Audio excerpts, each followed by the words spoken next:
Hello everyone, मेरा नाम अंकित कुमार है। इस वीडियो में मैं आपको बताऊंगा कि कॉम्प्रिहेंशन पैसेज जो आप सॉल्व करते हो, उसके और क्या डिफरेंट अप्रोच हो सकते हैं, उसके टिप्स क्या है जिससे कि आपका टाइम कम लगे और आपकी एक्यूरेसी बढ़ जाए, आपके अटेम्प्ट बढ़ जाए। क्योंकि 5 क्वेश्चन तो कॉम्प्रिहेंशन के भी आते हैं। तो मैं आपको टिप्स बताऊं उससे पहले आप लोगों से एक सवाल है। आपने कभी ऐसा ऑब्जर्व किया है कि आप कोई पैसेज का क्वेश्चन सोल्व कर रहे हो, तो सबसे पहले आपने पैसेज पढ़ा, उसे कंप्लीट कर लिया, उसके बाद आपने क्वेश्चन पढ़ा और उसके 4 ऑप्शन देखे। तो ऑप्शन में ऐसे ऑप्शन दिए हुए थे कि आपको फ़ील हुआ होगा कि आपने बिना पैसेज पढ़े भी उस क्वेश्चन को डायरेक्टली सॉल्व कर सकते हैं। आपको पैसेज पढ़ने की ज़रूरत ही नहीं है। आप तो ऑप्शन को एलिमिनेट कर पा रहे हो।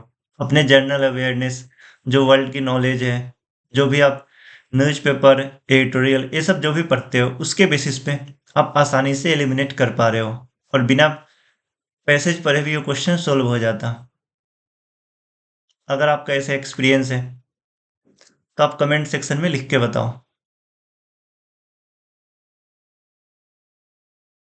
अब मैं अपना ऑब्जर्वेशन बताता हूँ।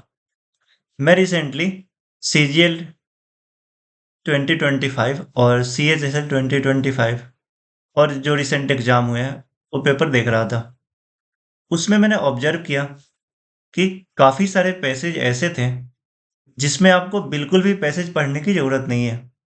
आप तो सीधे 5 के 5 क्वेश्चन डायरेक्ट ही आप बना सकते हो, बस एलिमिनेशन टेक्निक से। कि आप कॉमन सेंस से ही आपने 4 ऑप्शन में से 3 एलिमिनेट कर दिए और जो सही था आपने चूज कर लिया।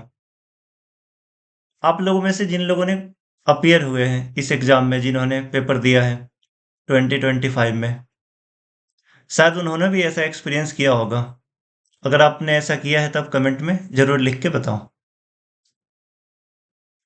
अब बात आती है कि हम कैसे अप्रोच करें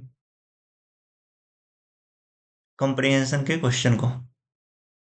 एक तो है कि सबसे पहले कॉम्प्रिहेंशन पढ़ते हैं, अच्छे से समझते हैं, फिर क्वेश्चन बनाते हैं। लेकिन काफ़ी टाइम इसमें ज़्यादा समय लग जाता है जब लेंदी पैसेज हो तो, और आजकल लेंदी पैसेज ही ज़्यादा आ रहे हैं। तो उस केस में आपके लिए बेटर स्ट्रेटजी ये है, जैसे ही आपके पास क्वेश्चन आए तो आप सबसे पहले आप क्वेश्चन और अल्टरनेटिव जो चॉइसेज है, 4 ऑप्शन, उसे पढ़ लो। आप उसको पढ़ोगे तो ऐसा हो सकता है कुछ क्वेश्चन आपको ऐसे मिल जाए जो आपने बिना कॉम्प्रिहेंशन पैसेज पढ़े ही आपने उसे सॉल्व कर लिए। आपको ज़रूरत ही नहीं पड़ी। आपने 3 ऑप्शन को एलिमिनेट कर दिया और जो चौथा बचा वो सही है। इस तरह से आपको डायरेक्ट पता ही है कि ये करेक्ट होगा। तो उसके बाद अगर किसी में ज़रूरत भी है पैसेज पढ़ने की, तो आप पहले क्वेश्चन देख लो, उसके बाद आप पैसेज को पढ़ लो। तो आपका क्वेश्चन जो आपने पढ़ा है वो आपके ब्रेन में रहेगा, सबकॉन्शियस माइंड में रहेगा। जब आप पैसेज पढ़ोगे तो उस समय आपको अचानक से याद आ जाएगा कि अच्छा यही तो क्वेश्चन है, इसका आंसर ये होगा, और उसी समय आप क्वेश्चन सॉल्व कर लोगे। तो इस अप्रोच से आपका टाइम बच जाएगा और आपकी एक्यूरेसी भी अच्छी रहेगी, और जो समय बचेगा आप उसे दूसरे क्वेश्चन में लगा सकते हो जो आप जिसमें आपको ज़्यादा टाइम देना पड़े। तो आप बताना आपको ये टेक्निक कैसा लगा।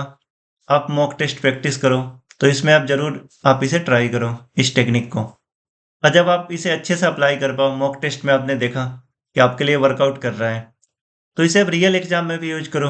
जो आने वाले पेपर हैं उसमें कॉम्प्रिहेंशन के क्वेश्चन है, इसी तरीके से अप्रोच करो। इससे आपका समय बचेगा और आपकी एफिशिएंसी भी ज़्यादा रहेगी। क्योंकि जब लिमिटेड टाइम है एग्जाम में, तो आपकी एफिशिएंसी काफ़ी मैटर करती है कि आप कितने कम समय में कितने ज़्यादा सही सवाल बना पा रहे हो। आप चाहते हो किसी और टॉपिक पे भी मैं वीडियो बनाऊँ इस तरह के, कुछ और टिप्स की बातें हो, तो आप उसे कमेंट कर सकते हो। उस वीडियो को आप लाइक कर लो और अपने दोस्तों के बीच, अपने ग्रुप के बीच, जो भी आपके साथ पढ़ते हैं, उनके बीच ज़रूर शेयर करो और चैनल को सब्सक्राइब कर लो, सो दैट कि मैं जो भी वीडियो बनाऊँ आपको उसको टाइमली आपके पास अपडेट जाता रहे, आपको नोटिफिकेशन जाता रहे उसका। मिलते हैं अगले वीडियो में और बात करते हैं किसी नए टॉपिक पे।